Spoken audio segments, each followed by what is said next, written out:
In plus character that is the goal of true education. Education consists mainly of what we have unlearned.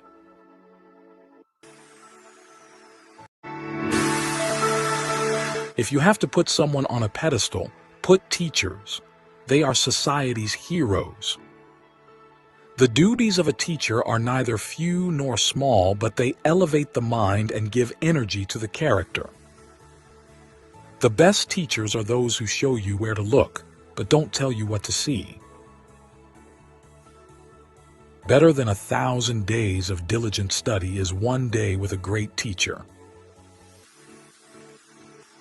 Your heart is slightly bigger than the average human heart, but that's because you're a teacher. Teachers can change lives with just the right mix of chalk and challenges. Teaching is the greatest act of optimism. One child, one teacher, one book, and one pen can change the world. Students, don't care how much you know until they know how much you care. It is not poured into a student that counts, but what is planted. Teachers have 3 loves: love of learning, love of learners, and the love of bringing the first 2 loves together. The art of teaching is the art of assisting discovery. Education doesn't just make us smarter, it makes us whole. Teaching kids to count is fine, but teaching them what counts is best.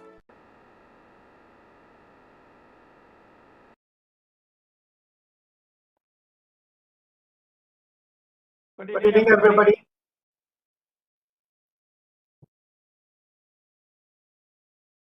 Could you please confirm if I'm audible?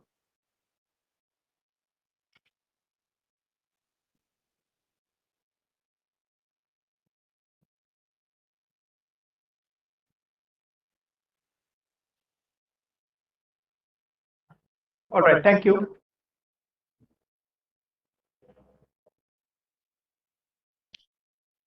Thank you all for registering and attending this 1-week national level online faculty development program on outcome-based education and essential AI tools for teachers. This is organized by the Internal Quality Assurance Cell, IQAC, of Ramakrishna Mission Vivekananda Centenary College, Autonomous, Prahara, Kolkata, in association with the Department of Mathematics, Chaudhary Charan Singh University, Meerut, and co-hosted by 𝐂𝐶S Solutions Limited. We would like to welcome Dr. Sunil Jha, who is the adjunct faculty, Marine College, Kuttikaram Autonomous, Chief of Academics, 𝐂𝐶S Solutions Limited, and he is also the alumnus of 𝐶S University, and he will be the resource person for today. And we would like to welcome all the FDP participants of today. Now, about this FDP, this is a 1-week FDP program with the same timing of 7 p.m. to 9 p.m. And this is actually the second day of our FDP program. Now, the fee for the LMS access and processing of certificate is ₹500. All the participants who have paid the processing fee will receive the LMS access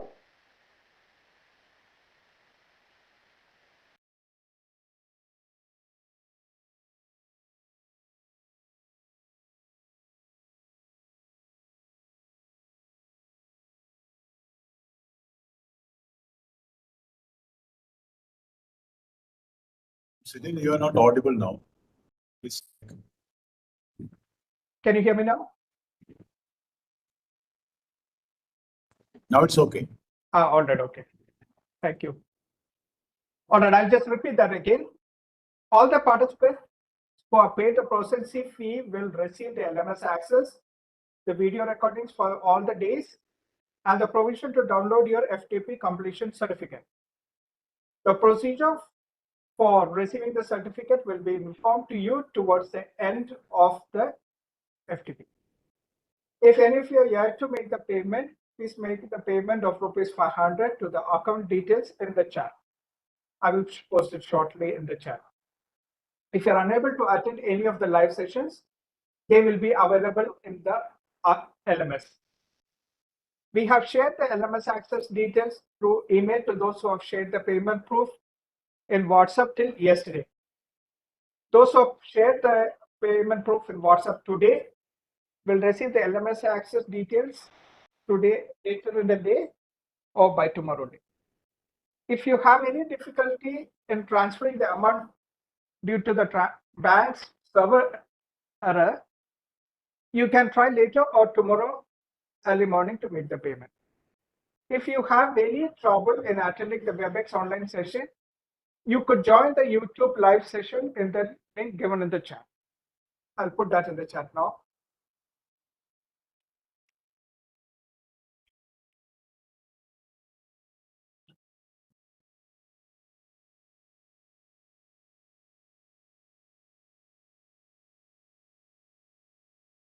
All right, my name is 𝐬𝐧𝐥𝐲𝐷. I'm working as Global Relations Manager for 𝐼PSR Solutions Limited, and I will be the event moderator. Now, coming on to today's session. Today's session will be, the topic will be architecture of OBE. Now, today's session will be delivered by Dr. Sunil Jha, who's the adjunct faculty of Marine College, Kottayam Autonomous, Chief of Academics, 𝐼PSR Solutions Limited, and he's also the alumnus of Chaudhary Charan Singh University. Over to you, sir.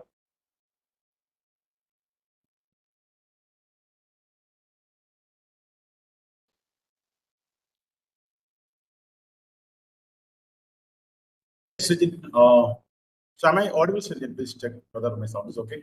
Yes, you're audible. Okay, thank you. Okay, so good evening all. Hope you are having a very pleasant evening today. And now I think the time is more comfortable to have a section on outcome-based education. So as said, this is the second day of our journey.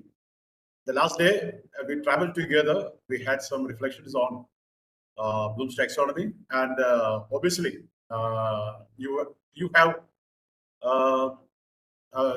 that is got a clear idea on how Bloom's taxonomy is important in this outcome-based educational scenario. As I told that this is something very important at all the stages of outcome-based education, that is the outcome-based education system. That is, if you're going with the formulation, there Bloom's taxonomy is something very important. Suppose if you are going with an interacting with the students in the lines of outcome-based education, there also Bloom's taxonomy will be the guiding light. And if you want to assess the students to what extent that they have attained that outcome for formulation or creating an assessment plan, there also we need Bloom's taxonomy. So actually, the Bloom's taxonomy will span the outcome-based education like anything. So now today we'll be passing on to the second section where we'll be going through the introduction to OBE. So far we have been going through the as a stage setter, we have been trying to analyze the possibilities of Bloom's taxonomy. Now we are going to step into the outcome-based education where we will try to explore the architecture of outcome-based education. And also the different components that comes in the target program outcomes, program specific outcomes, COs. So we'll be drilling into detail about what exactly this means. And the key point of today's sections will be, we'll be exploring a small formula of creating a outcome. obviously for teachers, this is something very important because the program outcomes and program specific outcomes will be prepared from the college side, but for outcomes, it is the responsibility of the teachers to create the outcome. So today I'll be giving you a technique, or I would like to put it as a formula for creating an outcome, and also I'll be just giving you a scale. Scale in the sense the criteria for checking whether the outcome is a good outcome or not. So these are some key points of today's discussions. So obviously, I know that yesterday we went up to, I think, about 9:30. So I just take some care that today we will try to conclude the section before 9. Obviously, after a very tight day's schedule, to keep you for about 2.5 hours is not right. So I think we will be completing the section in a very comfortable schedule. It's not a running way, in a comfortable schedule.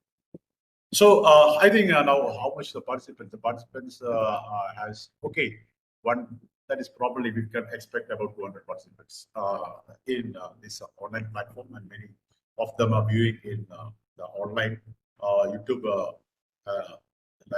live streaming. And also we have got a flexibility that if we have any problem in attending this sections live, these will be available in our LMS. The videos will be available, so you can explore the possibility. And also, I would like to say that this live section is important, but it is the LMS where you can get many content, many activities related to outcome-based education. So that is the hands-on platform where you can practice and explore. And there are few forums there. Forums in the sense there are obviously you'll be knowing about the LMS, because now the COVID has made us more close to the technical possibilities, and LMS is quite common now. So in the LMS there is a segment called 2 forums are running there. One for doubt clearance. If you have any doubt, you can post it there. We will be personally visiting these forums, as well as the others also will be visiting. So we'll be getting a platform for collaborating. And there is another forum which will be running for posting some innovative practices related to AI, which could power your possibilities in outcome-based education. That also, those tools that they are using, they'll be showcasing. They could publish it there so that it could be advantageous to the community, because the learning happens more effective only when we collaborate, and it is not in isolation. So there is a platform for collaboration, and there are a lot of materials which is prepared by us, like a white paper is there, then assessment tools are there, a lot of things are there. So I think don't miss the possibilities if you have taken and access for the learners, explore it to the maximum. That will give the real life to your outcome-based education journey. Okay, now I think we shall the introduction to OBE. So let me share my screen to you, and obviously when I share, there will be some negative issues. So let me keep this video close.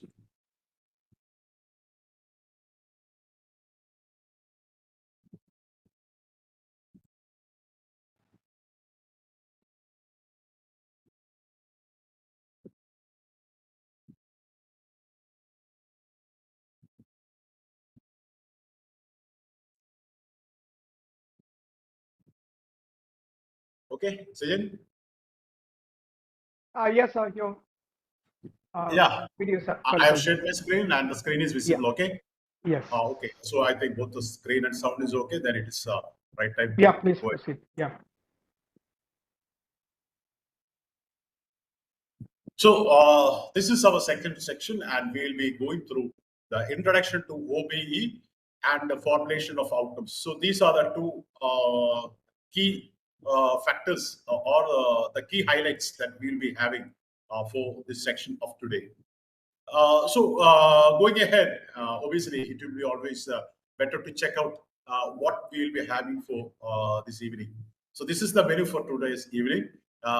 We'll be exploring about why and what of OBE. Obviously, that should be the first thing that we have to know, because that will add the purposiness of a task will add value to the task. So definitely, we need some answers to the question what and why of OBE. So that we'll be answering it first. And then we'll be going into the architecture of OBE, that is the building block on which the OBE is built up. So the different components mentioned below is program educational objectives, graduate attributes, PO, PSOs. These are some constituent or the structure by which the OBE is built up. So we'll be having some reflections on these terms because that is something very essential, because by the end of the program, we have to estimate to what level these outcomes are met. So we have to get some clarity regarding these things. And one of the key highlight of today's section will be we'll be pointing on how to write an outcome. So I'll be just giving you some tips on how we can write an outcome. You can rather call it a small formula by which we'll be able to write the outcome in the right way. And also, I'll be giving you a scale for checking about the quality of an outcome. So some criteria could be there. Together, you'll be getting a clarity on the fundamental concepts of outcome-based education. So here we go with the first question: what and why of OBE? So you'll be wondering what is there in the screen. So this is nothing but this is the result of this is actually what you're seeing in the screen is something which I've taken from a higher education journal, Enhancing University Education. So this is the result of one study which has been conducted on these professionals, that is who have completed their technical education. That is the graduates who have completed their technical education. That is a BTech program. Actually, this is the study which has been done in a BTech scenario. So you can just check it. It is quite expressive. You can just check what is being relevant there. So this is the study which has been conducted on a group of students who have completed a professional program, and some experimental situation is been done to them. And these are the observations that has been evolved from in that study. So considering this scenario, considering this picture, this is a question to you. You can put it in chat. This is a question to you. You can put it in chat. I want to take it as an interactive. Last day I couldn't get this chat access. So this day I would like to talk to you in between. We want to interact. Okay. So this is my first question. By looking at this chart, or by looking at this result of the research, what can you say about the result? Is it a good result or not? And what is the percentage of pass? What is the percentage of pass? You can put it in chat. Let us be engaged in some small activities like this. I am checking the chat through my mobile, because here I cannot change it.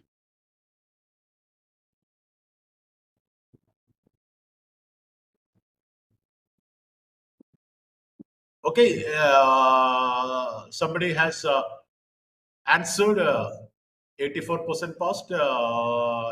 81, from where did we get 81? Okay, Anupama has given 91% passed. Okay. Any other observations? Any other observations? Okay, 91 has come.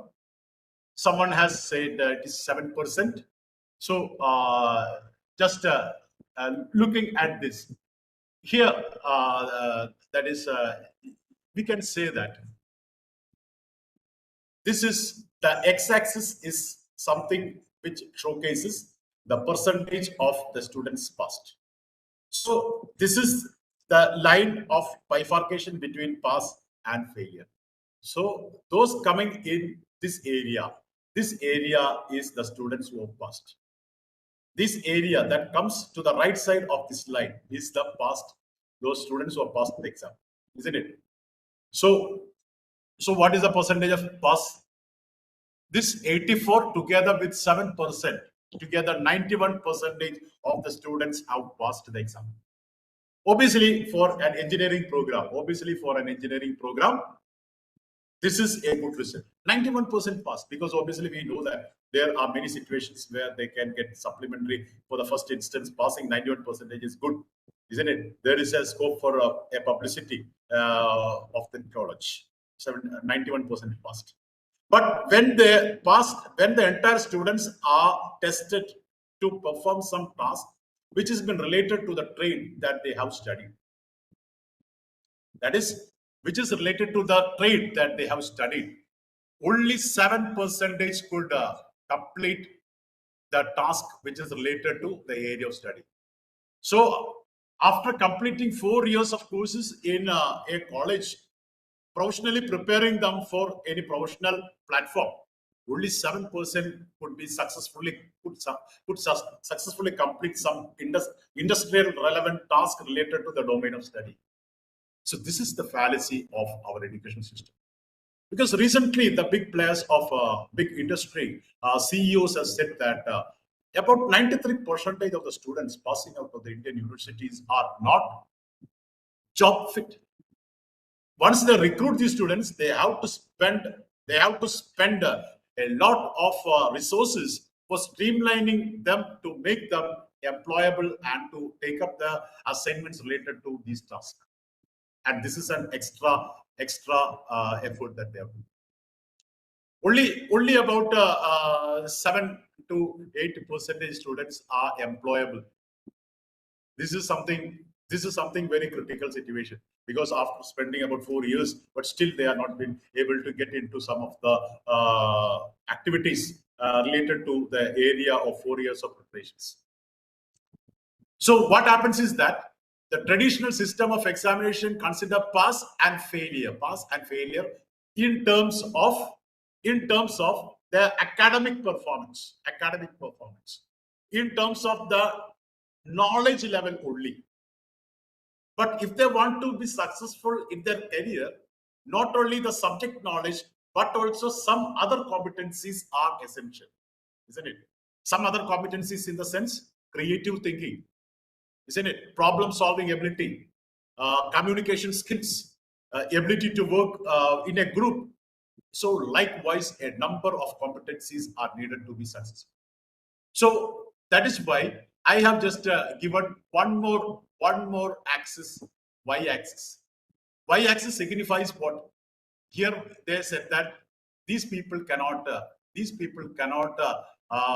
successfully complete some task which they have given related to the particular area of study. Only 7% could do, isn't it? Why? Because these 91% have got minimum essential knowledge regarding the academical platform, but they don't have that much of competency to be successful in their professional platform.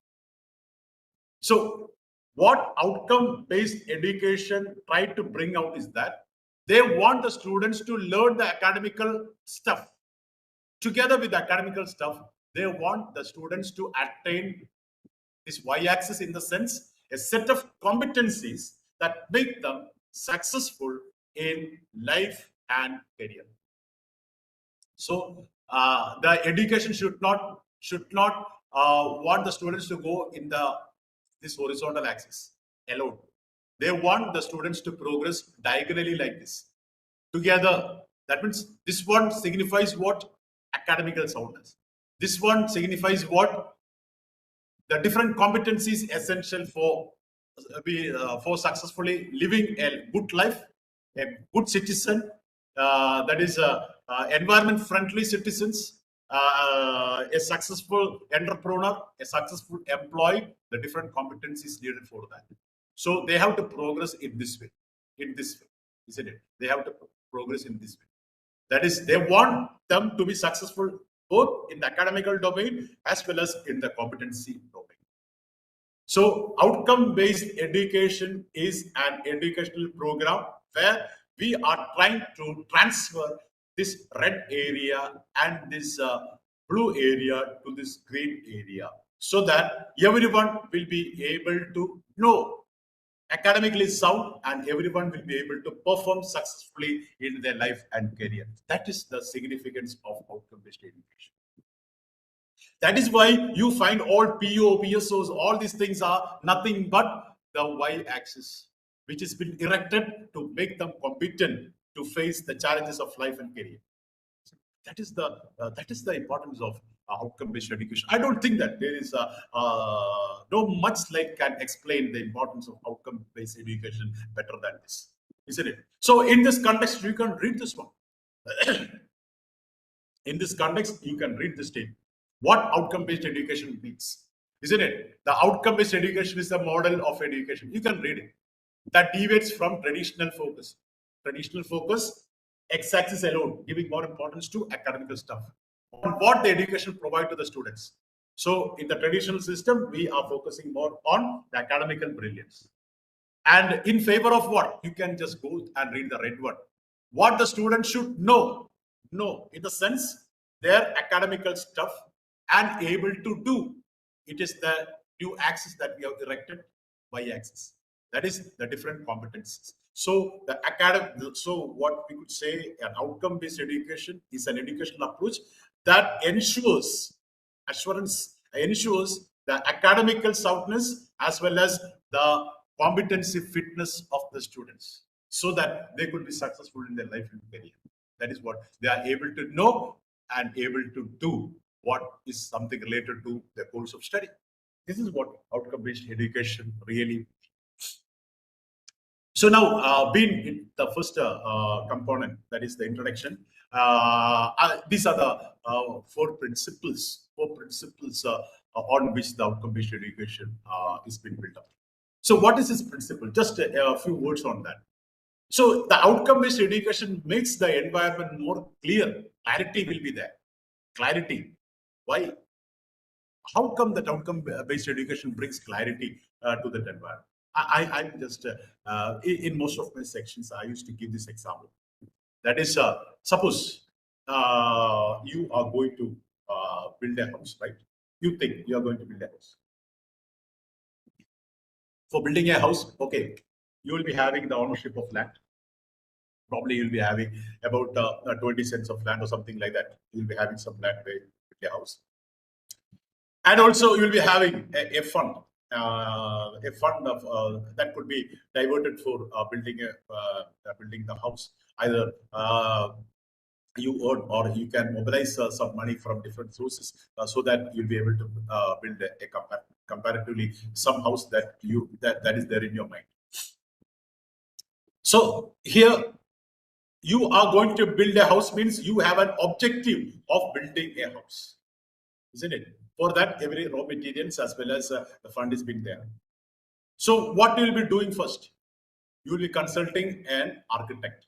That these are my ideas. I want a house where there are about 3 bedrooms, one living room, then one hall should be there.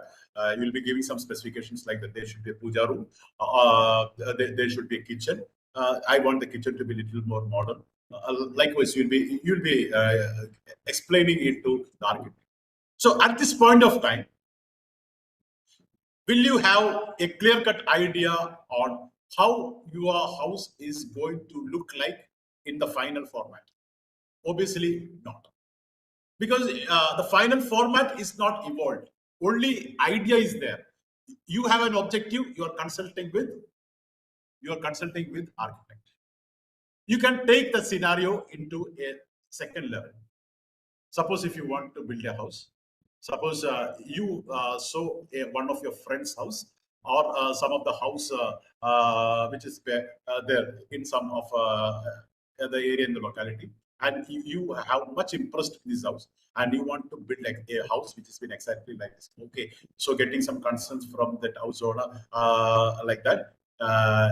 If the house owner gives you permission, no copyright. Okay, permission. If everything is set, what can you do? You can take the architect and show him that this is the house that you have to build exactly like this. So now the first situation, the final format of the house is not clear. Now you are going to build a house exactly like the house you are pointed out to the architect. So definitely the architect can perceive that house, and this will be the final structure, the final house that is going to be built in your group, isn't it? So what is the difference?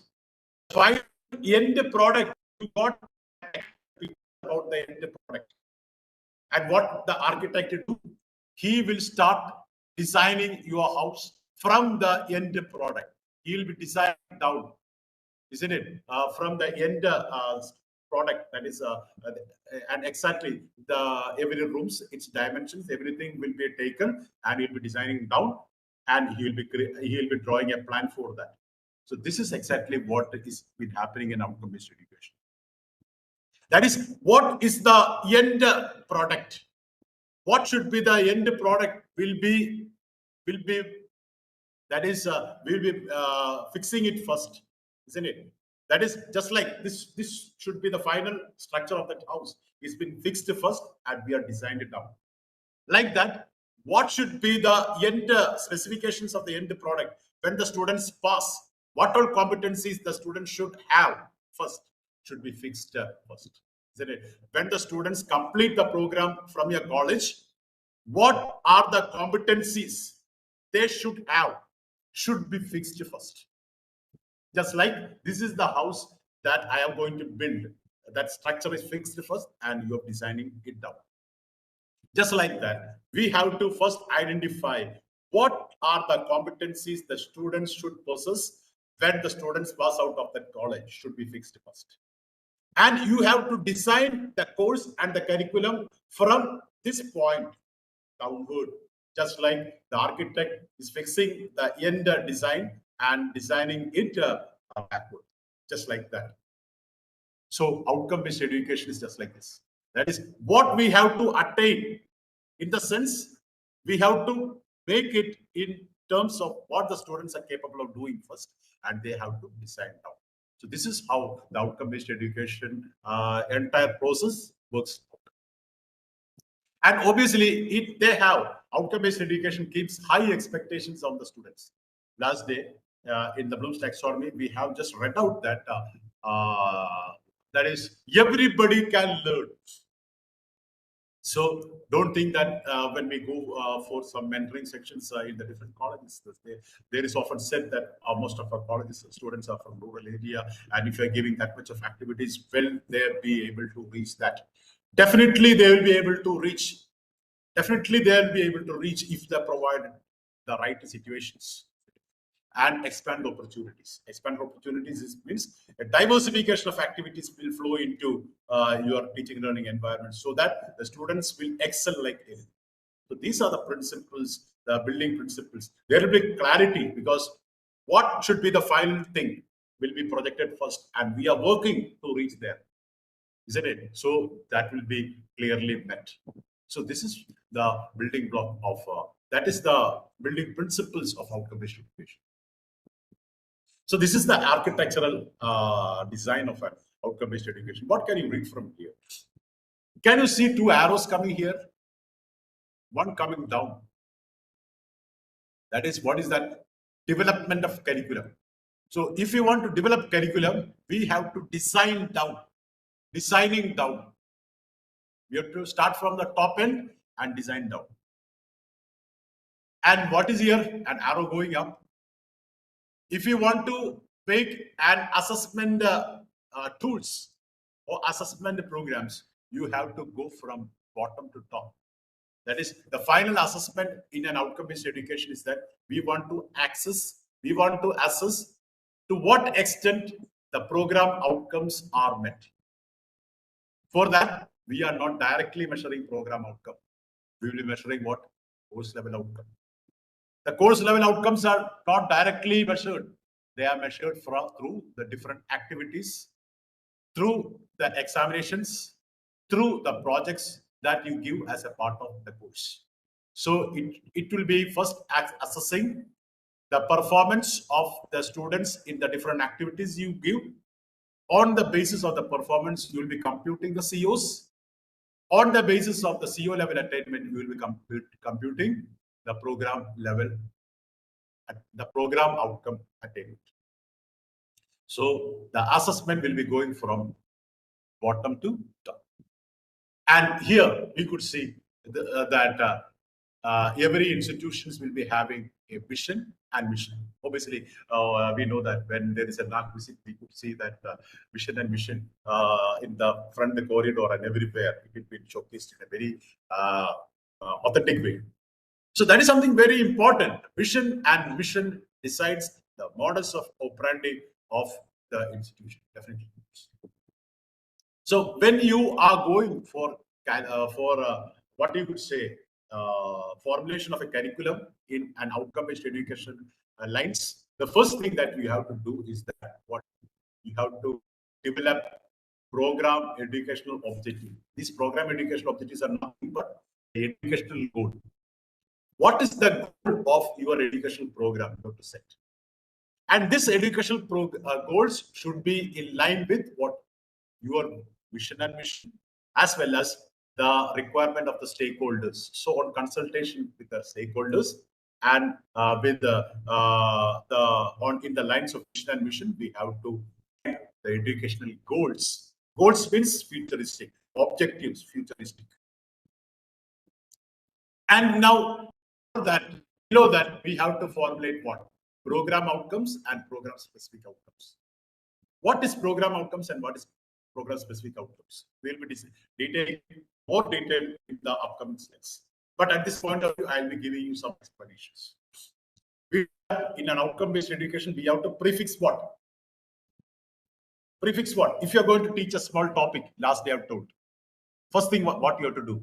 You have to set what should be the outcome of this class. A 1 hour class that you're going to take, what should be the outcome of the class? You have to prefix first.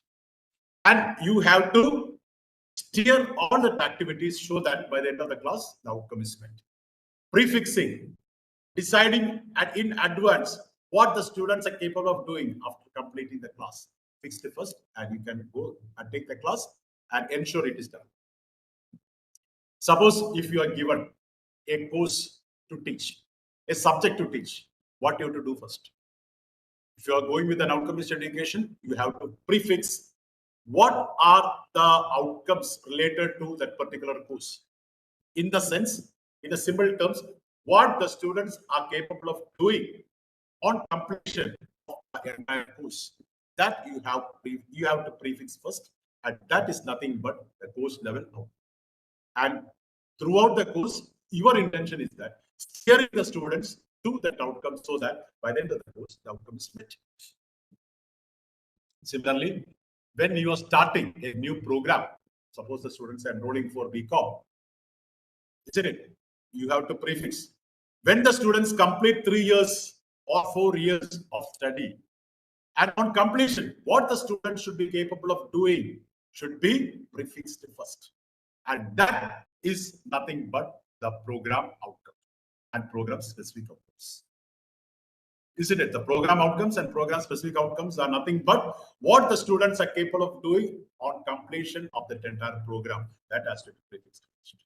And why it is kept below the educational objective.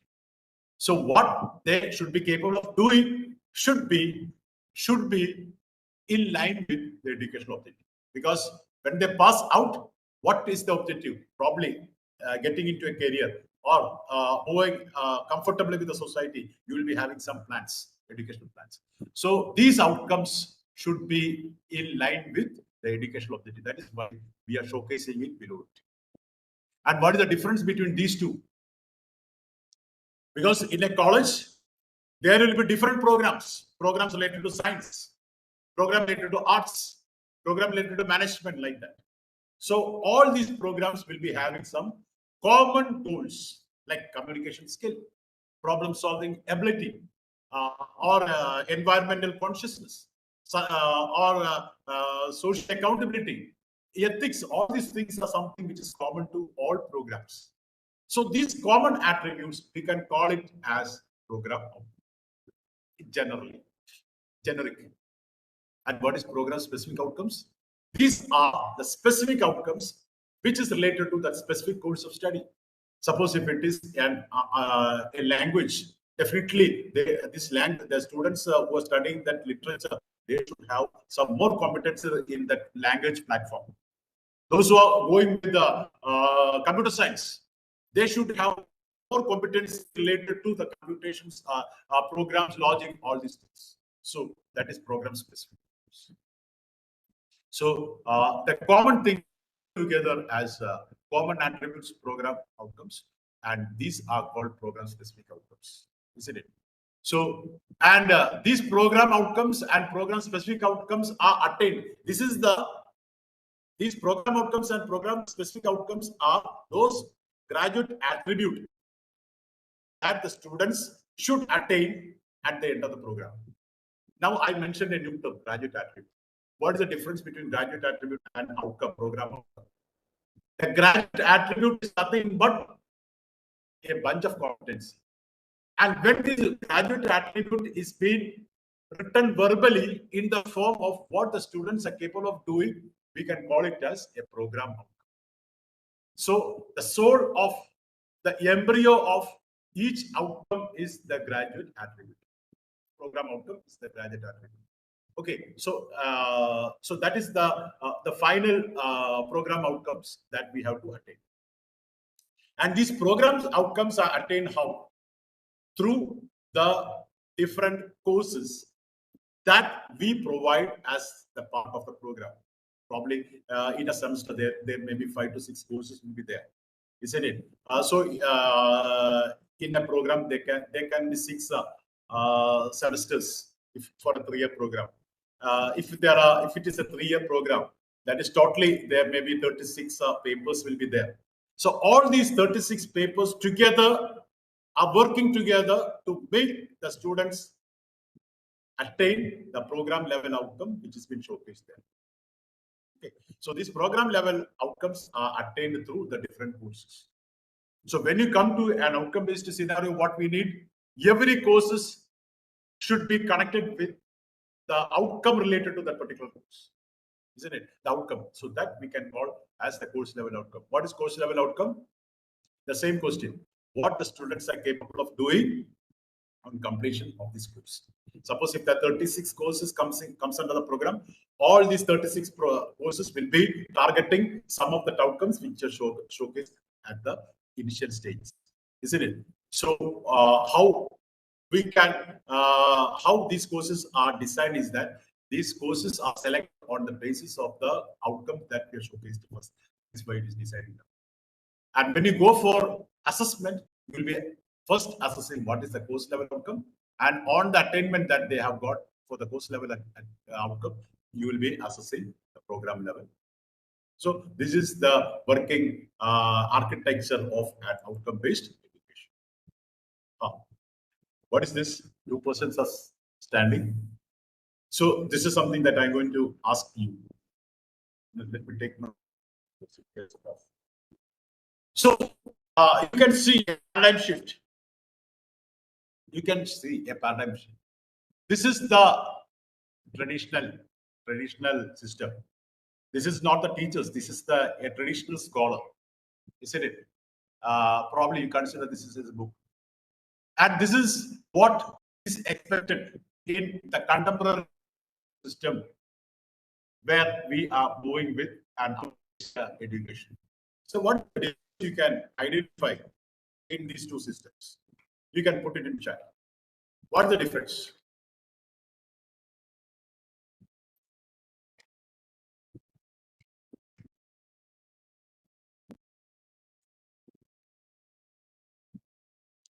I am the phone at the chat. Nothing has been coming up yet. In the traditional system, yes. In the contemporary system, what?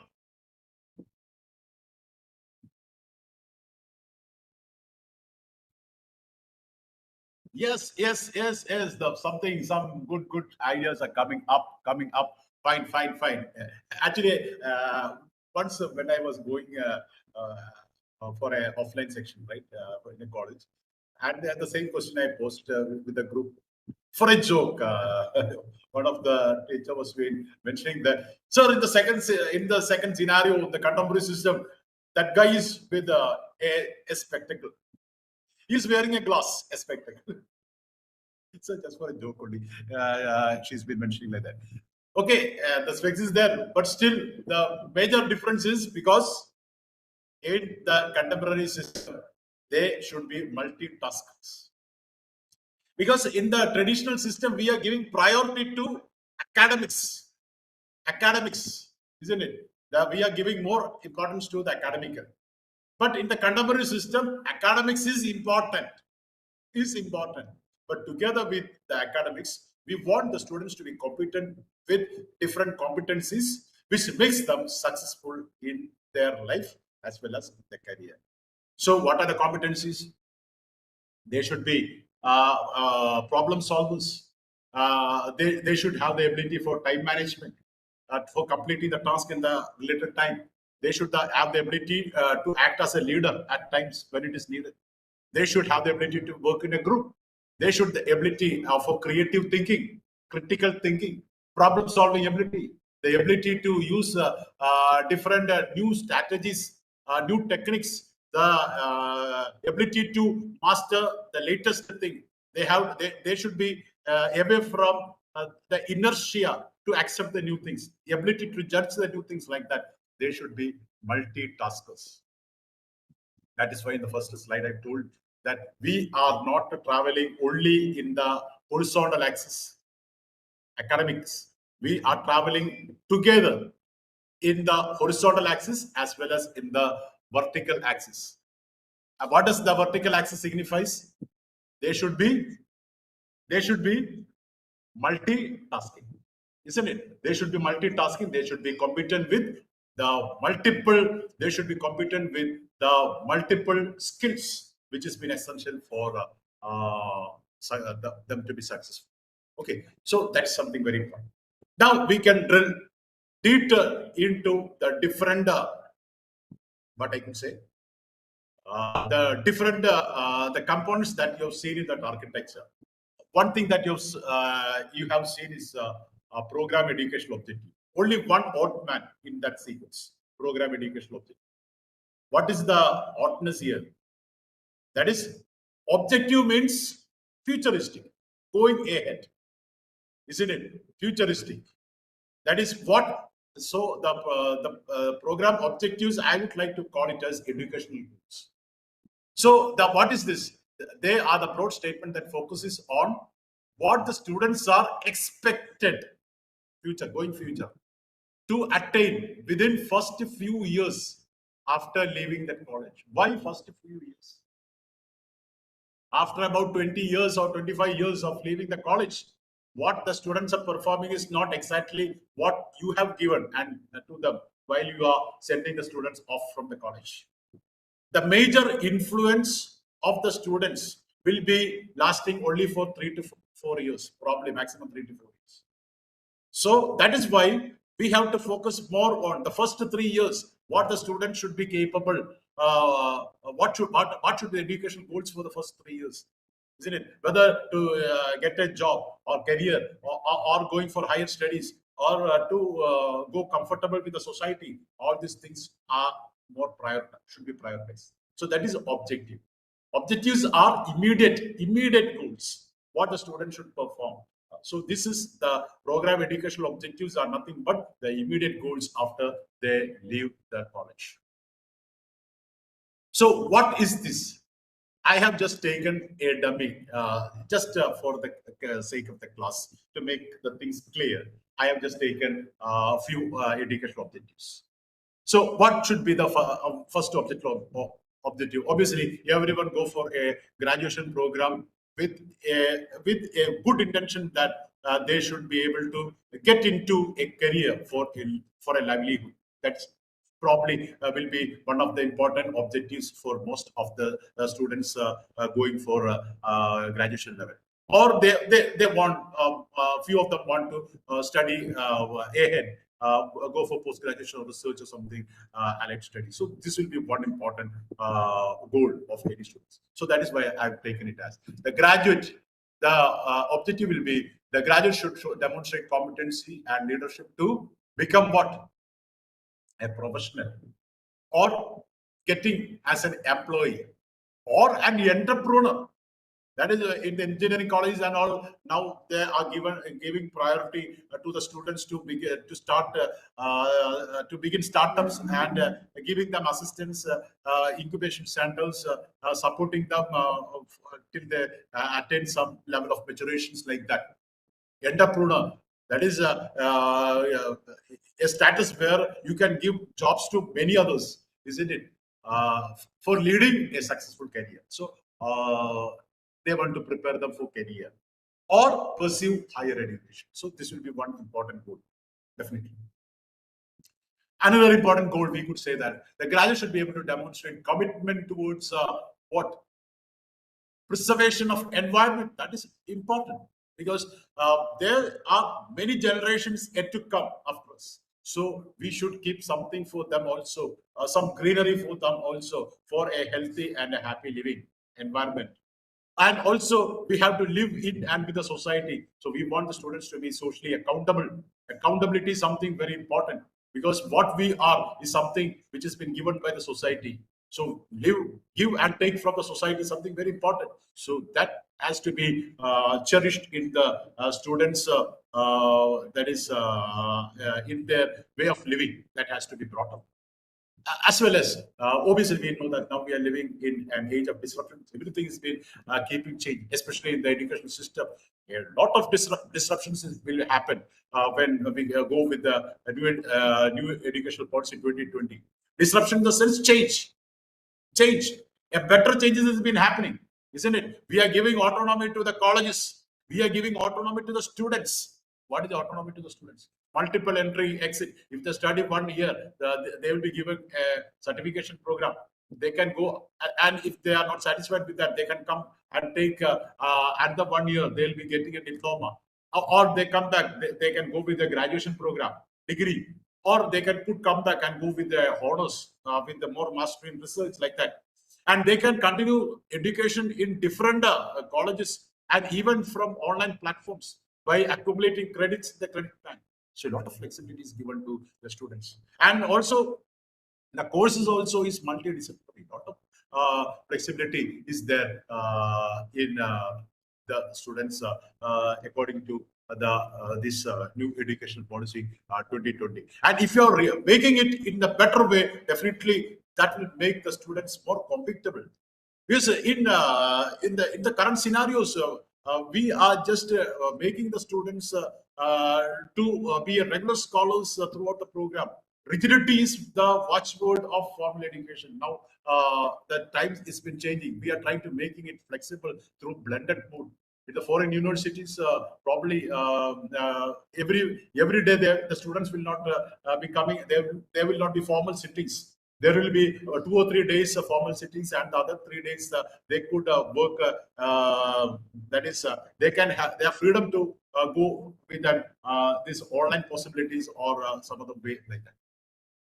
So lifelong learning is something very very important. So likewise, I've just showcased only a few scenarios. So it is from these educational goals what should come out. That is, finally, after completing the programs, they should be successful in their life. That is, it is on that lines we have prepared their educational goals. And coming out to the program outcomes, I told that as a college who are going with an outcome-based education, the first thing that they have to do is that they have to showcase what are the graduate attributes that the students will receive when they complete the program from your college. Graduate attributes. Graduate attributes are nothing but what are the competencies. What are the competencies the students will get? What are the takeaways or the competencies that they will get when they complete the program from your college? This is what you have to showcase first, and you have to make it. You have to make it. You have to ensure that these competencies is been attained, and these competencies should be connected with what? Connected with what? So you can identify these competencies. These competencies should be in the line of educational goals, or I could say program educational objectives. I can, in order to remove that confusion, I am renaming the program educational objective as educational goals. So these graduate attributes that the students attain from the colleges should be supportive to the educational goals. So these graduate attributes should be selected in such a way that these graduate attribute helps the students in realizing the educational goals. So that is the link between the graduate attributes and the educational goals. So suppose if I consider the first graduate attribute. First graduate attribute. What is the first graduate attribute? I have written it here. That is something related to the career, isn't it? Suppose if the students want to be successful in the career, what competencies or graduate attribute you have to ensure in these students? You can put it in chat. Because last time I could not interact with you. I want to check whether you are sleeping. I am looking. Suppose if you want to make the students fit for some career, isn't it? Suppose if it is a management course, isn't it? What all graduate attributes? Graduate attributes, I can rename it as what are the different competencies you have to ensure in the students for them to be successful in their career. Career was one of the educational goals. For that, what are the graduate attributes you have to ensure? Okay. Put it in chat. I am looking at the chat. Okay. Okay. Effective communication skill is important, isn't it? Effective communication skill is there. Leadership quality should be there. Critical thinking is there. Obviously, definitely. You are a very good group. I like it, isn't it? So these are the graduate attributes. From where did it come? These graduate attributes should be identified in lines of the educational goals. And you have identified these are the graduate attributes which is essential for them to be successful in the lines of the educational goals. These graduate attributes has to be filtered out and showcased first, isn't it? So these graduate attributes are nothing but program outcomes. How can a graduate attribute become a program outcome? Suppose if I take communication skill, how can it become? When you state communication skill in terms of what the students are capable of doing, when they have communication skill, it becomes an outcome. So graduate attribute and program outcomes are essentially one. The first one is the essence. What means the soul? That is the graduate attribute. Suppose if I say communication skill, how can I convert it into an outcome? The student demonstrate ability to what?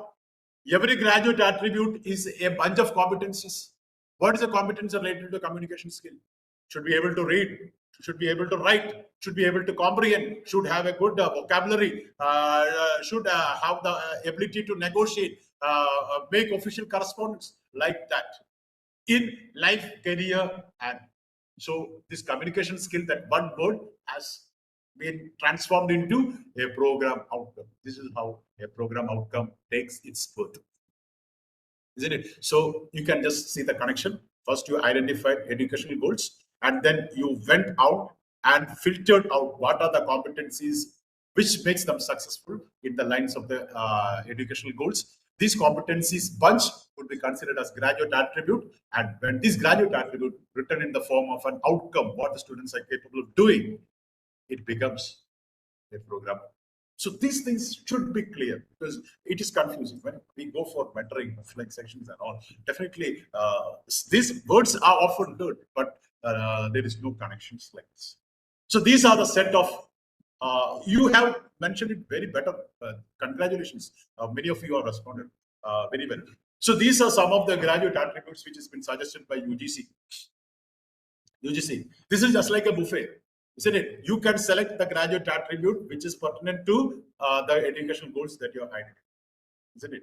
So it can be the disciplinary knowledge, the communication skill, the critical thinking, the problem solving, the analytical reasoning, like that. And even if there is something beyond this, you can go and select. Okay. So this is how the graduate attributes come into play. isn't it? And these graduate attributes are nothing but the essence of program. And for the engineering colleges, we lack freedom. We lack freedom. Why? Because there is, for the engineering colleges, the NBA has given a set of 12. NBA has given a set of 12 graduate attributes. Why NBA is giving this graduate attribute like this? Sijin, am I connected now? Sijin? Yeah, you're connected. Yeah. Okay. Because in my phone the connection is lost, so I am thought that whether there is any problem, because I am in a presentation mode. I cannot see. Okay, thank you. Yeah. So these in that NBA, there is a standardization. Every engineering colleges has to go with this graduate attributes. Why? Because we are a part of this. That is what I call this Washington Accord. So here it is Washington Accord. That means that it is a common treaty signed by different nations, ensuring that they will abide by these graduate attributes for the professional engineering program, as well as they will adopt outcome-based education. So even if a scholar studies at America, or whether study in UK or France or India, they will be having same graduate attribute. So, and if their these colleges are accredited by NPA, the Tier 1 colleges, students studying in Tier 1 colleges can have an international mobility. They can continue their education in any of these countries under the Washington Accord without any other prerequisite, isn't it? Without submitting any transcript or equivalence and all, they can have. So that's a global standardization which ensures them a global mobility of the students to study or for taking up any placements without any other additional requirement. So that's a very good move. So the courses has become international standard. So now this NAC has tried to implement it into the other college scenario, the outcome-based education. So obviously, it is something important that will enhance the quality, no doubt, if it has been implemented the right way. And not only that, if the UGC or this NAC gives some standardization with respect to, obviously there will be a national level standardization for all the programs. Futurely, it can happen. And if you look at these, you can identify some what we have identified, what is PU and PSO. Often we say that there are 10 PUs, 12 PUs. So the first 5 are related to the technical capabilities of the engineering program. Engineering, isn't it? Design, development, solutions, construction, a modern tool usage related to what the engineering program. Everything is related to their subject, technical. And these are something integrated capabilities, which is common for all engineering programs, like lifelong learning. Every engineer should update the technology. Communication, that is something very needed. Individual and teamwork, something which is common. Ethics, common. So these 7 are nothing but the common attributes, which we could say, which we have categorized as program outcome, right? These are something specific to their trade that they have selected, isn't it? If they are going with computer science, the engineering knowledge will be related to the computer science. If they're going with mechanical engineering, definitely that. So this is program specific, and this is PO. So this is the same scenario we are projecting in the arts and science colleges like PO and PSOs. Like actually here it is implicit, but still we call it as a common. So whatever it may be, PU and PSOs are of same level. So these are something that has to be attained on completion of the program. So we have just given you a clarity regarding what is PO, PSOs, etc. So to make it complete, I have just included a statement for what is PO and what is PSO. You can read. What is that? What is PO? Refers to the knowledge, skill, and attitude, bracket, graduate attributes. So the POs are essentially the graduate attributes. And when we say program outcomes, these graduate attributes written in the form of a outcome statement that the student should have at the end of the program. Assurance of learning, these graduate attributes, they have to attain, isn't it? But obviously, we cannot say that every student will attain 100%, isn't it? So when we go and quantify the level of attainment of program outcome, what we do, we will set a target. Normally, everyone will say, what is the target? It is a qualifying range, isn't it? Suppose if you are setting the target of 60, that means if the students are getting a level more than 60%, we can say that the particular program outcome has attained. Just like passing the exam. If you get 40%, if you fix it as 50% and above, pass. Just like that, the qualifying level. So initially, you can set the qualifying level in, and there's a lot of flexibility in outcome-based education. You can set it at 50% or something like that, and gradually you have to enhance it to 60, 70, like that. So, what is program outcome? Refers to the knowledge, skills. Have you seen this knowledge, skills, and attitudes priorly? In the previous segment, Bloom's taxonomy, we were referring to the change. Change can happen in the way in which we think, which is related to the knowledge domain. The way in which we feel and set attitude, affective domain. The way in which we perform something, that is the skill.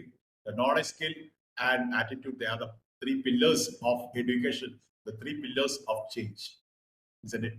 So if you can check out that different, what you would say, different program outcomes, disciplinary knowledge, domain knowledge, all these things are related to the knowledge package, isn't it?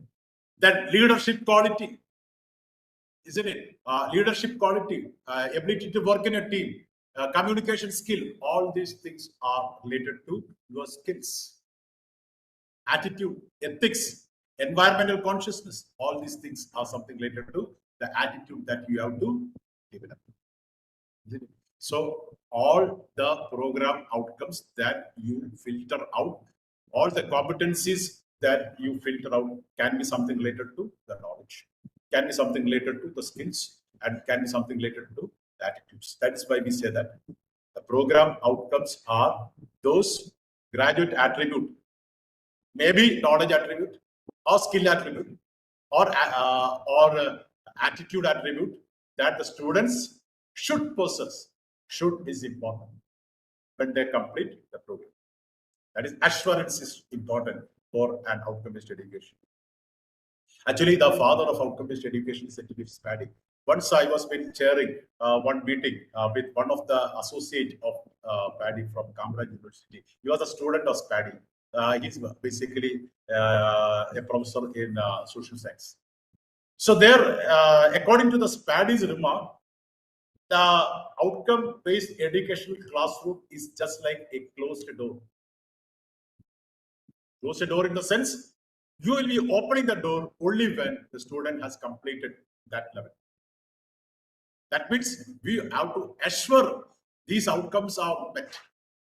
That is something very important, isn't it? So if the student, when they leave that college, you can open the door. That is when we have to ensure that the students have met the program outcomes. And how we can ensure it? By giving what?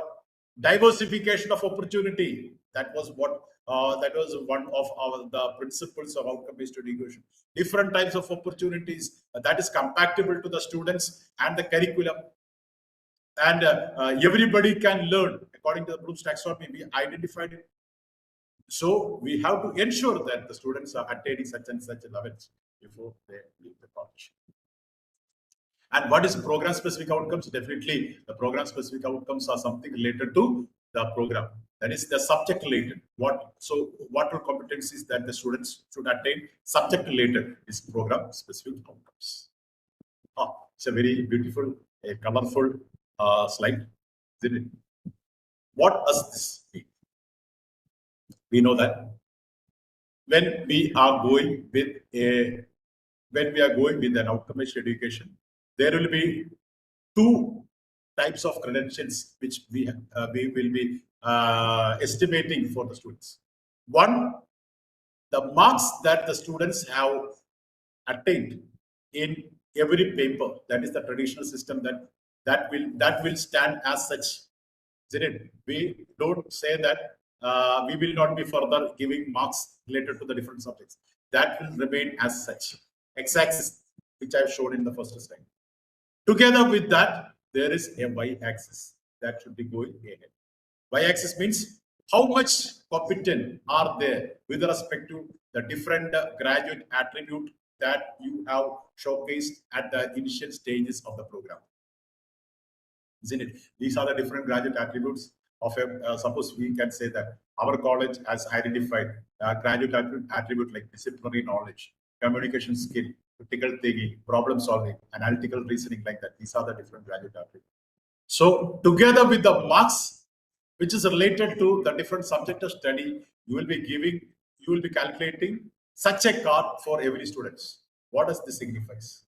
This is a 4-point scale from 0 to maximum 3. So the student is having 2.3 out of 3. Maximum is 3. They will be having an attainment of 2.3. It's not bad. 2.3 is not bad. Probably it is having about 75% or something like that. Communication skill 1.8 out of 3. It is 60% something. Critical thinking 2.7. Oh, it's very good. 90%. Problem solving ability, yeah, it is less than what you could say. So these are some indicators or the measurable value that you have estimated on completion of the program for one student, right? For one student. So the first student, disciplinary knowledge. So this will be just like an academic profile to the students. Isn't it? Suppose if they are going for an interview, for a job placement, they will be creating an profile, a resume showcasing their ability. So if you are able to give such a card to the students related to their skill, their potentials in different level, that will be something very, very big thing.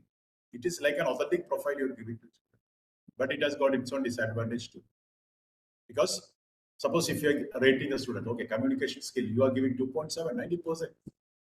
So if the students are taking your certificate to an employer, and if he is looking for a marketing executive, okay, communication skill 2.9 or 2.7, very good. I am looking for such a person. They will be employing it. Isn't it? Because it has been certified by a college who has been watching the student for the last 4 years or 5 years. So obviously that will be valid. But what happens if the student is not able to write his own name correctly, properly? What will happen? It will not affect him. It will affect the college that has issued such a certificate. So now at this point of time, it is not wise to provide such a type of certificate to the students. You can keep it as a file to assess the performance of the students in the college or to restructure the curriculum or something like that. But finally, you will be able to give it when your system is mature itself. And when you ascertain that these estimates are valid, you can give it to the students. Because this is an estimating tool. One of the most important tool for a measuring tool is that validity. It should measure what it intends to measure. Otherwise, what happens? Your college will be in the blacklist because they will say that, oh, they will put in marks like this and it has no significance with the reality. It will backfire, isn't it? Or if you want to put it like this, or you can either go with a heat map.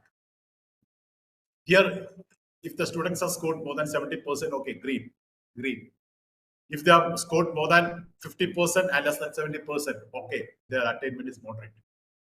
And less than 50, not attained. And there is no red marks here. If there is red mark in an outcome-based education, we cannot say that they have failed. No, the outcome-based education want everyone to pass. So you have to give additional care to the students to lift him to the required level of target. That is the importance of outcome-based education. Nobody should fail.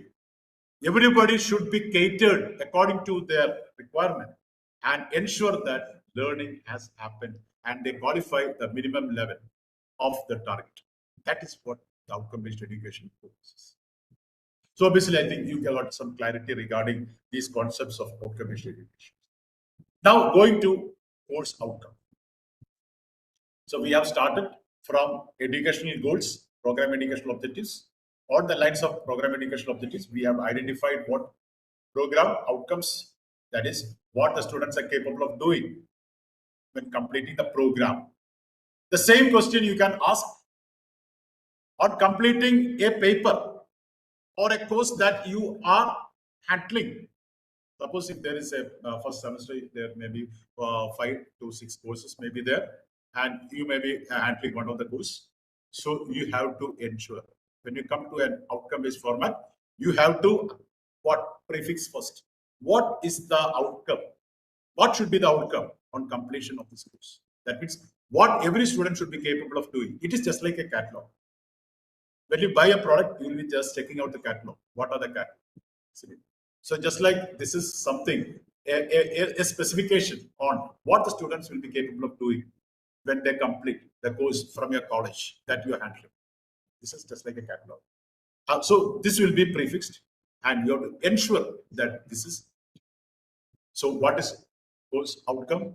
They are the resultant knowledge and the skills. Knowledge, okay, academic stuff, and skills, the competencies the students acquire at the end of the course, isn't it? So this has to be prefixed. Just like that, you have asked the engineer, I want a house exactly like this. So that is taken first, and the architect decided from that. Likewise, you have to prefix what the students are capable of doing first, and from there you have to design down and go to the paper. So I've told that I'll be giving you a formula, isn't it? A formula for writing a course outcome. Okay, you can just check this bottom. An outcome should have 2 major components. An outcome should have 2 major components. What are the 2 major components? One is an action verb, and the second is the learning state. Have you seen this action verb first? We have given a detailed discussion on Bloom's taxonomy in order to make you familiar with this action verb. This action verb should be identified from the taxonomy. Taxonomy gives you an hierarchy on how learning happens. You can identify this action verb from the hierarchy. That means to what level that you are going to take the students up in the learning ladder, isn't it? So if the students are taken up to the 3rd level, what they are capable of doing, they'll be able to apply it. If they're taking more higher, what the students are capable of doing, they will be able to analyze it. Isn't it? When they're taken little more up, what they're capable of doing, they'll be able to evaluate it. So you have to identify what the students are capable of doing in terms of action verb. And what is the learning statement? Learning statement is that what stuff you are connecting with this, isn't it? Suppose if you are teaching Ohm's law, isn't it? You want to identify whether the students, whether the system addresses Ohm's law, isn't it? So that is an analytical level. So likewise, the learning statement should be connected. So, and outcome should contain both the action verb plus the learning statement. Actually, I am handling one paper in operation research. So operation research is dealing with some optimization technique. Optimization means that is the different operations which could maximize something or minimize cost. So in order to minimize cost, how the operations has to be performed, like something like that. Customizations of the different operations. That's actually it. So if I'm setting, I want to set a higher order.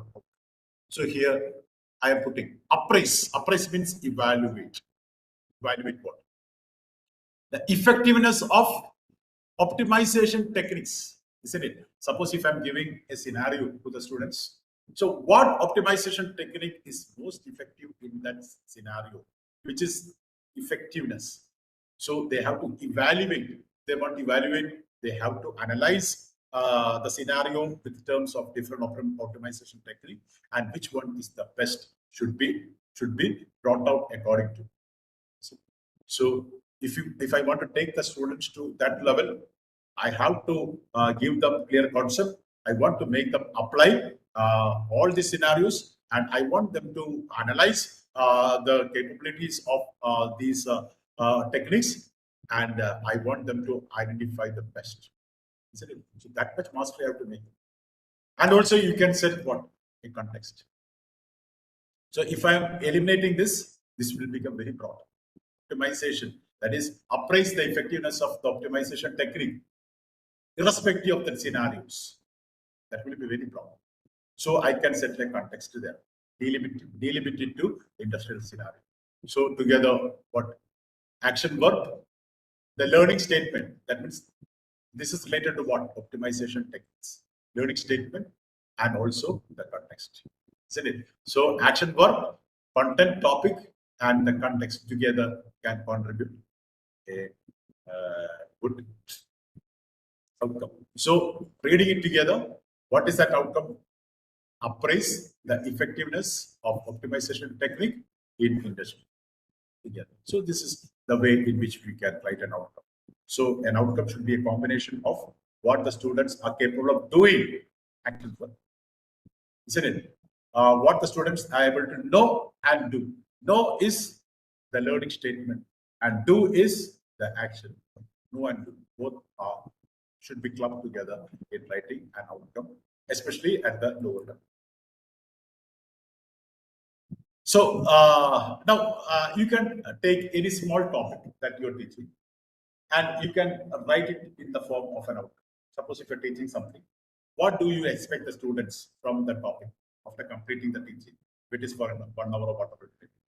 What should be the outcome of your class? We can put it. I would ask you to write it in the chat. Just I will. You can correct it. I will not make you read or put it in the chat. You can. It is written that published in the Padlet. Padlet is available only in the LMS. When you go to the LMS, you can put it there in the Padlet. And also you can check out the same thing which has been posted by different that is teachers who have participated in our previous workshops. So that is also an instance for learning, collaborating. That is there. You are posting, the previous teachers have posted. You can read them. You can comment on that. So that would be something very helpful for you to identify and learn. So I hope that you have written that outcome, and you can make a cross-checking of this outcome.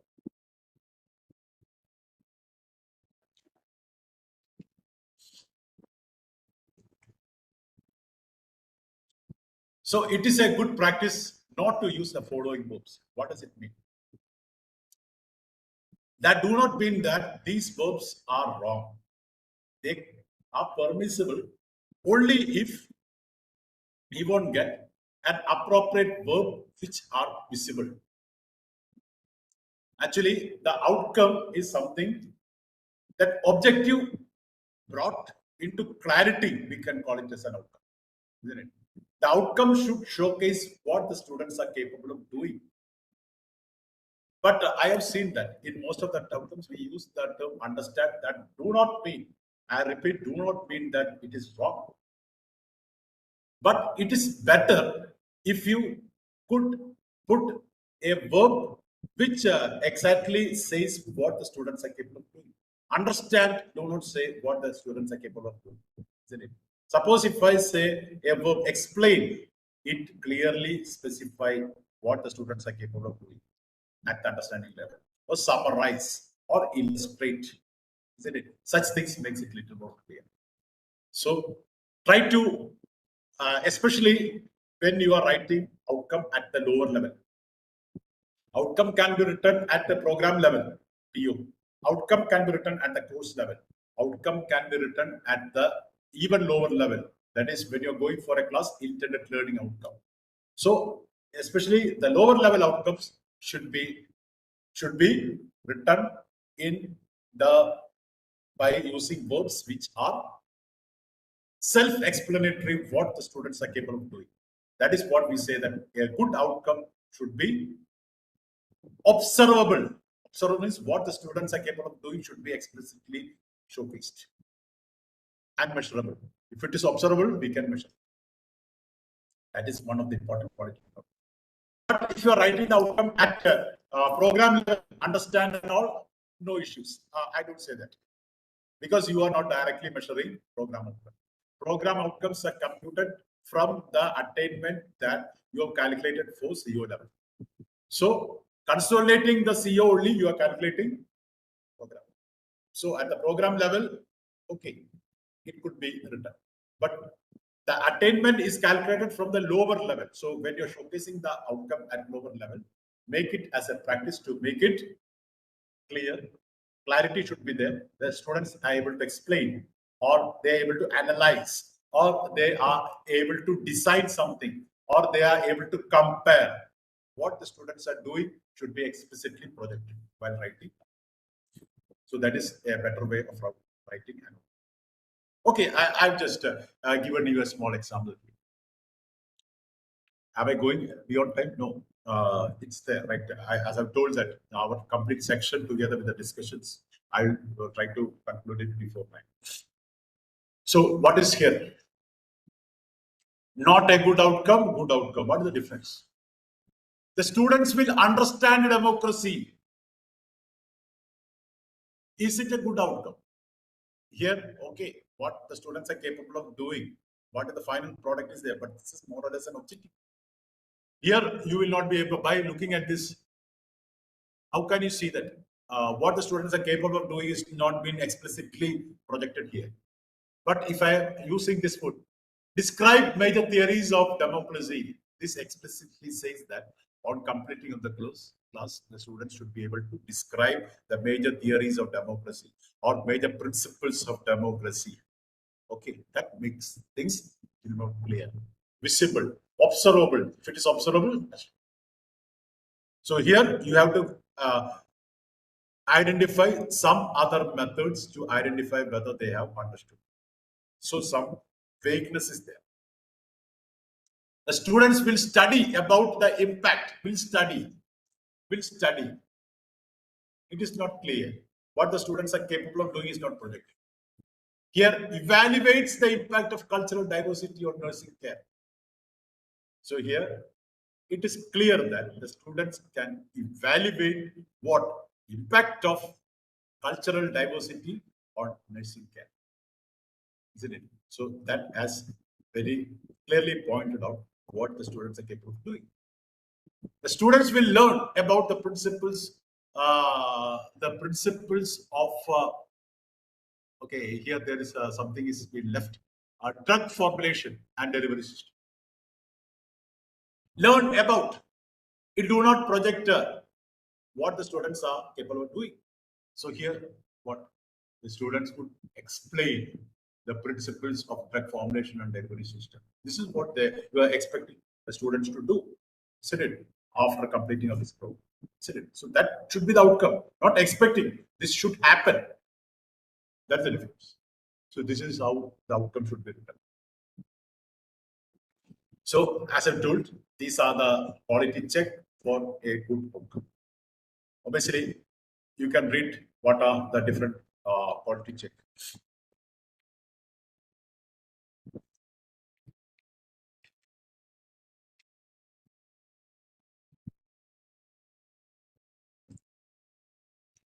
The first check is that, are they written using what? Action verb.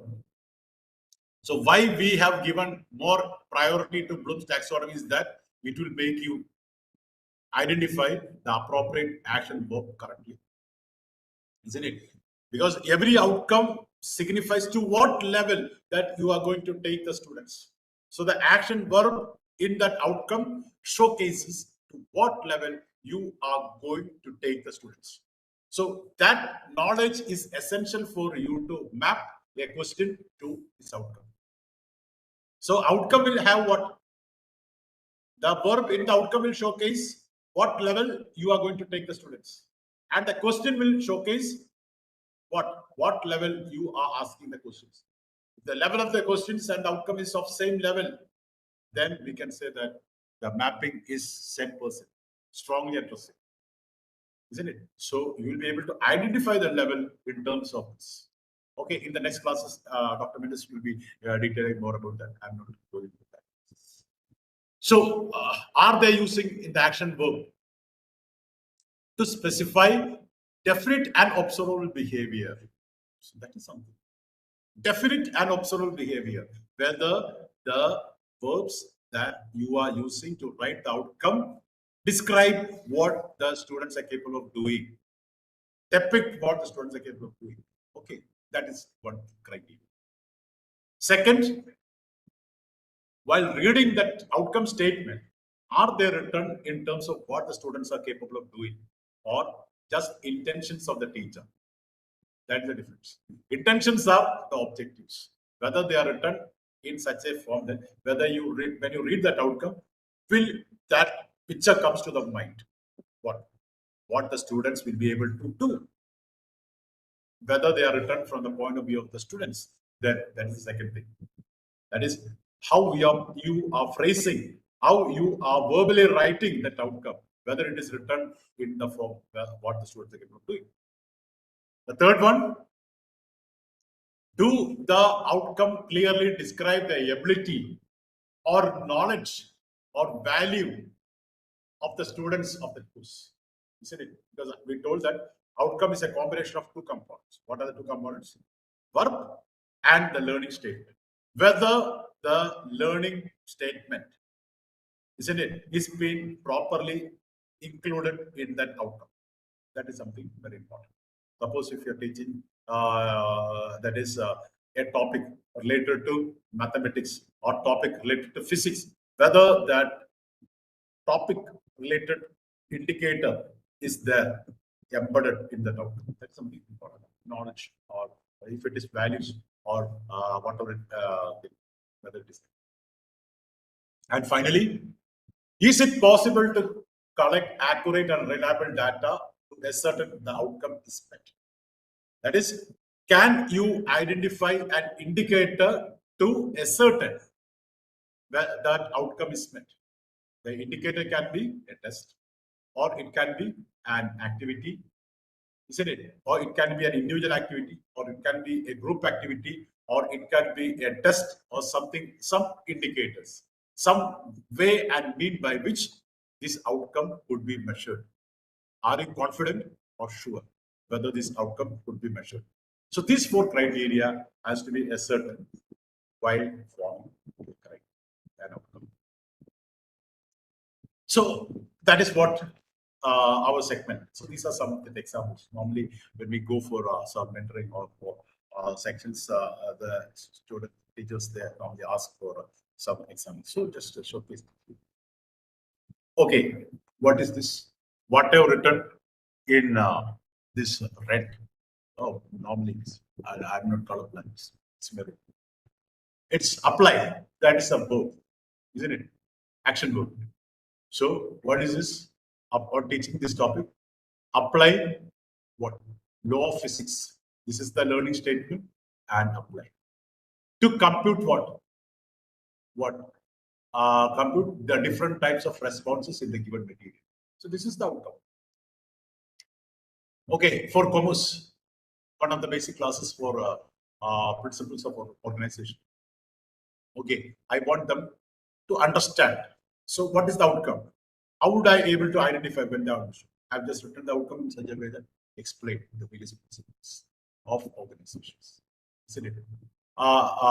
In the nursing and pharmaceutical science, demonstrate the ability of using nursing theories and applications in clinical practices. So these are some of the examples of writing outcome. So there should be action verb as well as the learning statement to which it is connected, to which it is connected. So we have a task related to this segment. This is the task, and 𝐂𝐶N will be detailing. This task is presented. 𝐂𝐶N, is it presented in the form of a lesson activity? But 𝐂𝐶N? Yeah. No, this will be there just like this only. They have got two phases, right? Yeah, it's a workshop activity. So, okay, this is presented in the form of a workshop activity. 𝐂𝐶N will be giving details about how there is a in that LMS there is a procedure of how we have to proceed. There is an SOP related to every task, how it has to be done. It is very clearly given. A video is with there, and also 𝐂𝐶N will be detailing. So here, what we have to do is that this has been presented to you in the form of a workshop activity in the LMS. So those who are accessing that LMS, this will be there. In the previous activity, you have got what you could say, an Excel sheet, automated Excel sheet for you to identify what the Bloom's taxonomy level related to the different questions. So here that activity is that this is a quality check for that, isn't it? You can select the course that you're handling. You can name the courses here. For example, if it is introduction to the computer.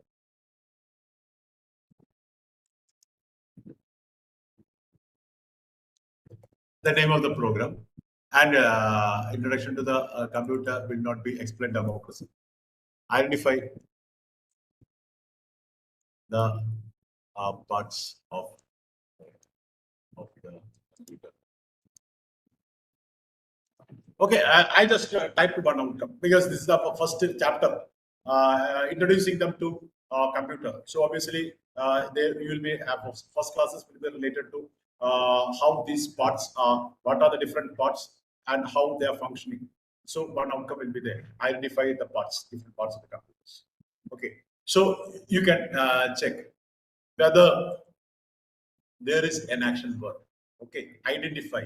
That clearly say that whether by looking at that this component, we'll be able to identify that this is the RAM, or this is the internal storage memory, or whatever like that. They'll be able to identify.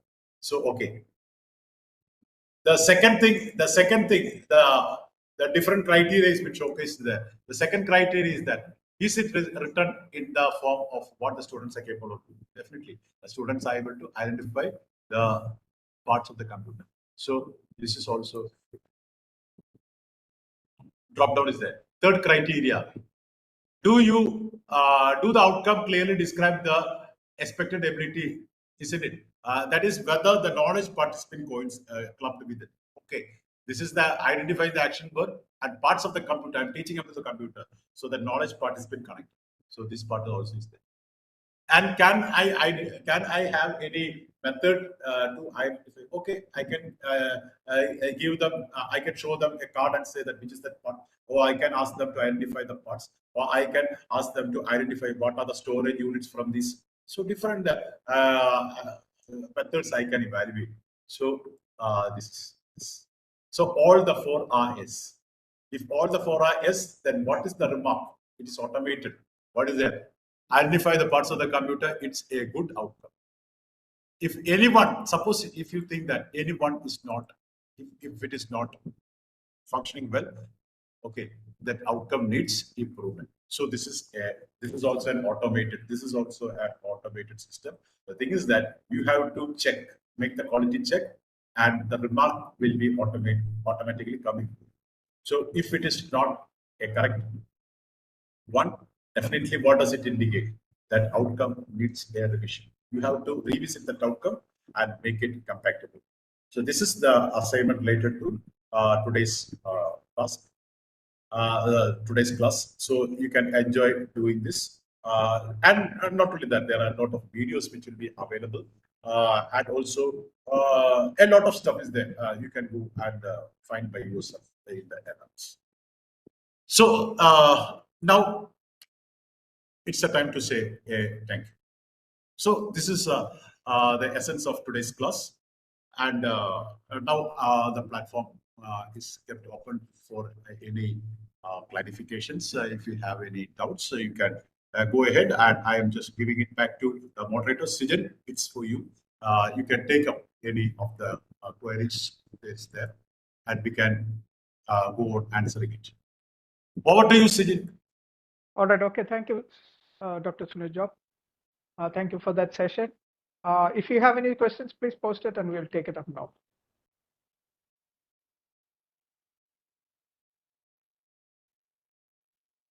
Okay, there's a question. Shall the COs be defined based on units?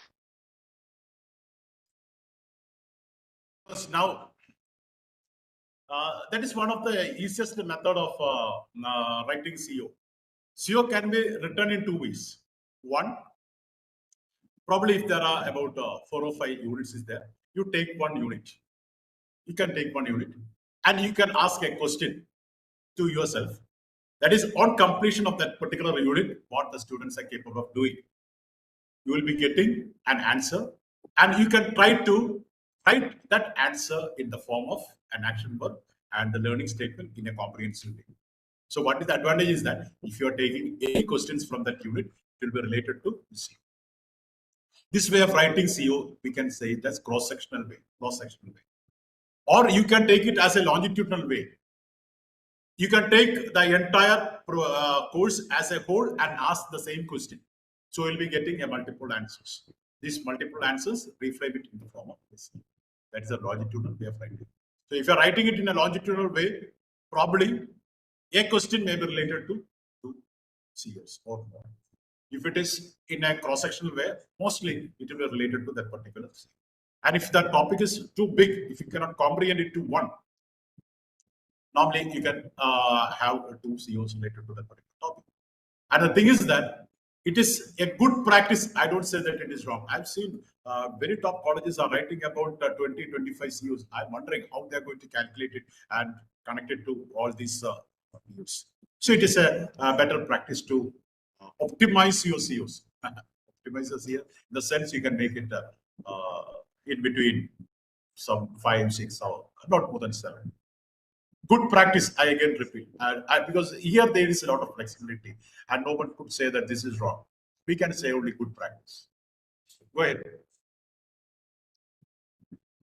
If there are 3 to 4 units or modules, how many COs are taken as ideal in terms of count? That is what I'm told them. If you're keeping it 5, good. And if you are not able to comprehend the COs to 5, go to 6. And like that. So better try to comprehend it so that your work will be easy. Otherwise, you have to sit and calculate these COs for the entire students, isn't it? The 5 COs calculation becomes that much big, isn't it? So that also we have to take the practical, because you have to go and create situations, generate situations for the students to learn, and go with the technical. These technical part attending to this will be making it too much hectic, and we have got a lot of things to do. So optimize your number of COs. Otherwise, you have to sit there and calculate, and you have to map all these COs to POs, and calculations of everything will become more and more. So optimize it. That's what I've told. I could say how to calculate CO PO attainment. That will be coming ahead. Dr. Mendes will be detailing about.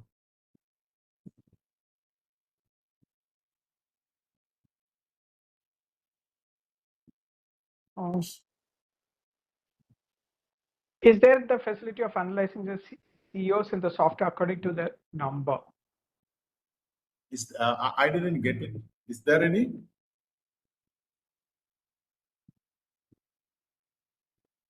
Is there any the facility of analyzing the COs in the software according to their number? I'm not sure which software they're referring to. That also. Why you are analyzing the CO in terms of number? there is no need for analyzing the CO in terms of number of COs. No. It will be better that if the CO comprehensively cover what the students are capable of doing, that is good. The number is also, we are trying to optimize it in order to ensure smooth sailing. Isn't it? So the number is something that makes the things comfortable and compactable. And if you want to increase the number, if you are not able to comprehend it, increase it. But try to keep it in an optimal level of 6 or 7 or something like that. What is the relation between PSOs and PEOs? That is what I've told that PEO is the goal. What should be the goal of the program? And PO and PSOs are something what the students should attain after completing the program. So what the students are capable of doing or attaining at the end of the program should be in lines of this PEO. So the PEO is something educationally good. And what the POs and PSOs means that what the students are capable of doing or what are the takeaways from the college. So these takeaways should be in lines of PEO.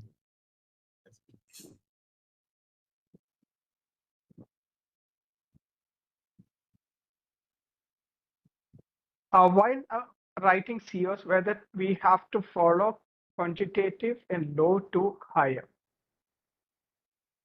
I didn't get it. While writing COs, whether we have to follow quantitative in lower to low higher.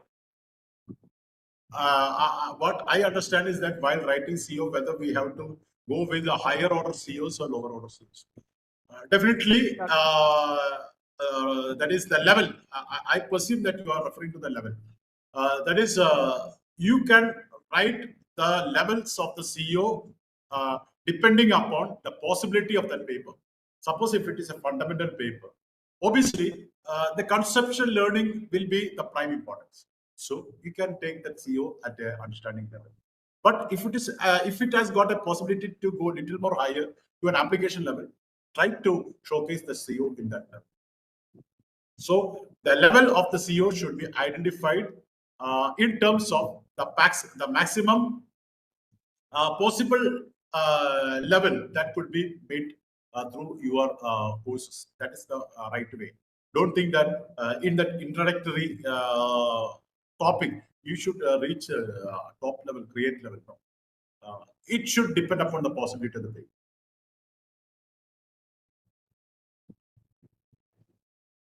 Okay. How COs are related to POs? What are the ways to implement it in Bloom's level? CO is related to PO. Probably, obviously, when you are going with the architecture, you have to come down. That is, PEO will decide what are the POs which have to be included in the program, and this PO will decide what are the courses that has to be selected for that particular program. So definitely, the COs, the courses, and their respective COs will be having a connection between the POs. So while calculations, we have to identify the relationship, that is to what all POs this particular CO is connected and to what level, that is a mapping. So these things will be detailed in the upcoming classes by the authors.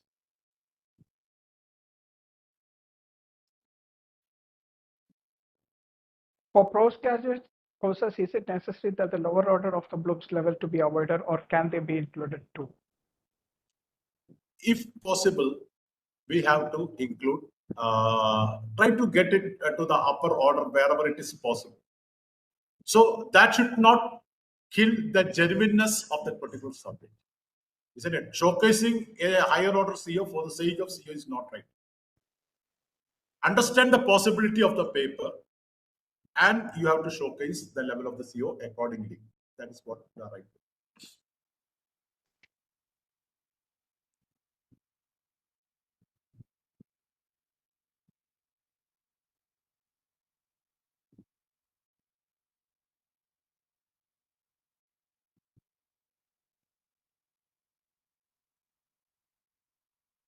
So whether if it is a question or if it is a CO, that work part will identify to what level you are going to take the students in that particular learning domain.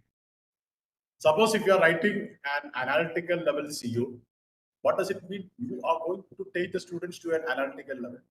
And questions are something to ascertain whether this is met. So you can put a question related to analytical level or even at an application level or understanding level. It can be anything like that. So all these relationships and mapping will be discussed in the upcoming class. Because I'm not making it confusing. Okay. So you can go step by step. That will be a better way. How to set outcome for liberal learning courses? The activities vary from student to student. Because the outcome based in an outcome based environment, if you are activity in the sense if you are setting an assignment is an activity. So obviously what we are doing is that we can give assignments to the students in a different way. But when you're coming at an outcome based scenario, what we have to do is that what should be centered? This should be the outcome for that particular assignment. So outcome should be set first, and the assignments that you are distributing to the students should be in line with the outcomes. So a constructive alignment is the guiding principles of pedagogy or methodology that you adopt in an outcome-based scenario while giving assignments or while going through the different pedagogical approaches. So if you are going with that constructive alignment is outcome at the center core, then your teaching learning activities should be directed to that particular outcome, and there should be a continuous assessment should happen. Assessments is what? Formative assessments. Formative assessments means then and there you have to check whether the learning is progressing in rapport. The students are coming in rapport with your learning activity and the outcome. So that has to ascertain. So this is constructive arrangement, because we have only just presented only that formulation part. This is something how to interact with the students, how to make a course designs in an outcome. So this is something different. So I'm not putting it together and confusing. This is something at the other phases.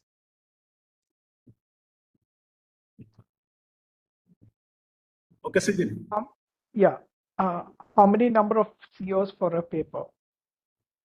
That's what I was answering from the very first question. It depends upon the paper, but it is a good practice to customize, to optimize it to 5, 6, and even 7. Don't take it to 7. I have seen those some colleges, I'm not mentioning the college, some colleges which is there in the top level. About some papers, they have 20 CUs. I think, okay, it is not possible to comprehend it. Okay, let it be there, but it will be a hectic part. I don't say that it is wrong. The flexibility is there. Your ability is to comprehend it, combine 2 or 3 together to make it one. So comprehensive way of accumulating it and presenting it in one stroke. That is the right way of writing the COs.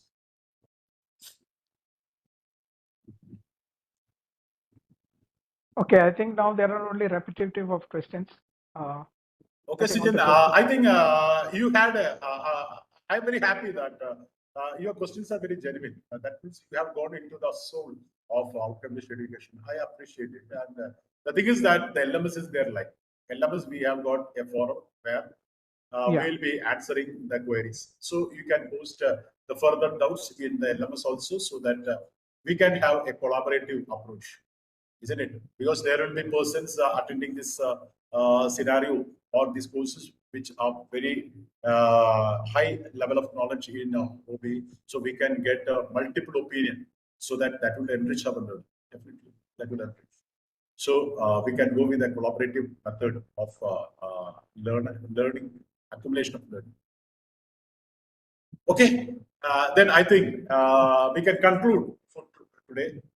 Yeah, we will conclude. So it was very nice with you, and from tomorrow Dr. Mendes will be there, and after that Suresh Nambudiri. Very dynamic sections are yet to come. He'll be taking you through the possibilities of ChatGPT and outcome-based education. So really, you'll be having very good learning in this outcome-based education. So thank you once again. So this will be my, I think probably there is no further segment for mine. We shall meet at LMS. There we can exchange our ideas. So thank you. I'm very happy to be with this group, especially I'm with the group which has been hosted by 𝐂CS University. That is the university from where I have gone for my MEd, MPhil and PhD programs, and I had a very good memories over there. So very happy to associate with a program which is being hosted at 𝐂CS University. So thank you all, and hope you can have a very pleasant evening. And okay, thank you. Good night. Thank you, Dr. Sunil Job, sir. Please note, everybody, tomorrow we have the topic on mapping of outcomes, calculation of attainment, and analytical reports. This will be taken by Dr. Mendes Jacob. Please join in for that session as well. And you have a you have a workshop activity to be done in LMS. Please follow the SOP that is there in the LMS that will guide you to how to do that activity. You need to download that file which is there, fill up that file, and upload it during the submission phase. The submission phase is till the 17th night. Okay, 17th midnight, you can submit that assessment, and from 18 to 20, you have it as the assessment phase, where there will be other people's submission papers being given to you for assessment. Okay, so you have to do that phase as well to complete that workshop activity. All right, with that, we will end for today's session. See you all tomorrow at 7 p.m. We have the session tomorrow on mapping of outcomes, calculation of attainment, and analytical reports. So many of the questions which you have asked here, you will get an answer to that in tomorrow's session. All right, everybody, thank you again, and we will see you tomorrow at 7 p.m. Have a good evening.